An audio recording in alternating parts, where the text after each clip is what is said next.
324B1 மாவட்டங்க. Governor S S. Shanmugam, first lady of the district Kasturi Shanmugam. எங்கள் டிஸ்ட்ரிக்டில் வந்துட்டு இந்த வருஷம் லேடிஸ் ஃபோரம் அப்படின்ட்டு ஒரு புது முயற்சியாக லேடிஸ் ஃபோரம் ஸ்டார்ட் பண்ணியிருக்கோம். 53 லேடிஸ் டிசி டிஸ்ட்ரிக்ட் சேர்பர்சனாக போட்டிருக்கோம்.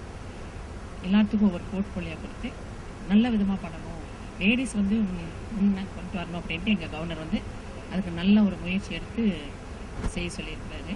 ரொம்ப நல்லா வந்திருக்கு. ஆக்சுவலாக ஆகஸ்ட் 22 தான் இனாகுரல் பண்ணணும். நல்லா பண்ணியிருக்கோம். எங்கள் லேடிஸ் ஃபோரம் வந்துட்டு ஒரு சிக்னேச்சர் ப்ராஜெக்ட் நல்லா, அதாவது இந்த வருஷம் தான் ஸ்டார்ட் பண்ணியிருக்குது அப்படிங்கிறனால சிக்னேச்சர் ப்ராஜெக்ட் கொடுக்கணும் அப்படின்ட்டு நாங்களாம் ரொம்ப நல்ல முயற்சி எடுத்து பண்ணிகிட்ருக்கோம். கண்டிப்பாக அது நல்லா வரும்னு எதிர்பார்க்கலாம்.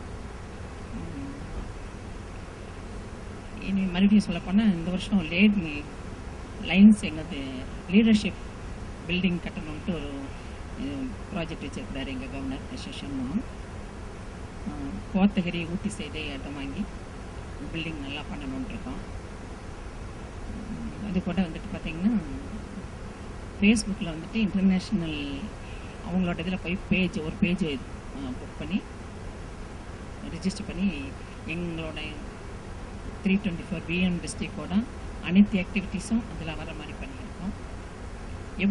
எந்த கிளப்பு பண்ணாலும் அதில் வர கண்டிப்பாக அந்த ஃபோட்டோஸ் எல்லாம் அதில் வர மாதிரி ஏற்பாடு பண்ணியிருக்கோம். இந்த வருஷம் 180 ஃபெதர்ஸ் அப்படின்ட்டு ஒரு ப்ராஜெக்ட் கொண்டு வந்திருக்கிறாரு. ஆகஸ்ட் 1 ஜனவரி 31 வரைக்கும் டெய்லி ஒரு ப்ராஜெக்ட் ஏதோ ஒரு கிளப்பு எங்கேயாவது ஒரு பக்கம் பண்ணிகிட்டு இருப்பாங்க. ரெகுலராக அந்த 180 டேஸ் கண்டினியூவாக அது நடக்கும். ஏன்னா எல்லா கிளப்பையும் இன்வால்வ் பண்ண வைக்கணும், பெரிய கிளப்பு சின்ன கிளப்புன்ட்டு எல்லாமே எல்லா கிளப்பையும் இன்வால்வ் பண்ண வைக்கணும் அப்படிங்கிற ஒரே நோக்கத்தோட எங்கள் கவர்னர் அது பண்ணியிருக்கிறாரு. அது இது வரைக்கும் நல்லா போயிட்டுருக்கு. 180 டேஸ் ரொம்ப நல்லா போயிட்டுருக்கு. 180ங்கிறது 360 டேஸ் கூட போகும். அந்தளவுக்கு நல்லா அதுக்கு ஒரு வரவேற்பு நல்லா பண்ணிகிட்ருக்கு. நல்லா கோஆப்ரேஷன் நல்லா பண்ணிகிட்ருக்கோம். எல்லாம் அனைத்து அரிமாக்களுக்கும் என்னுடைய அரிமா வணக்கங்கள், நன்றி. இந்த அரிமா டிவி பற்றி சொன்னார்.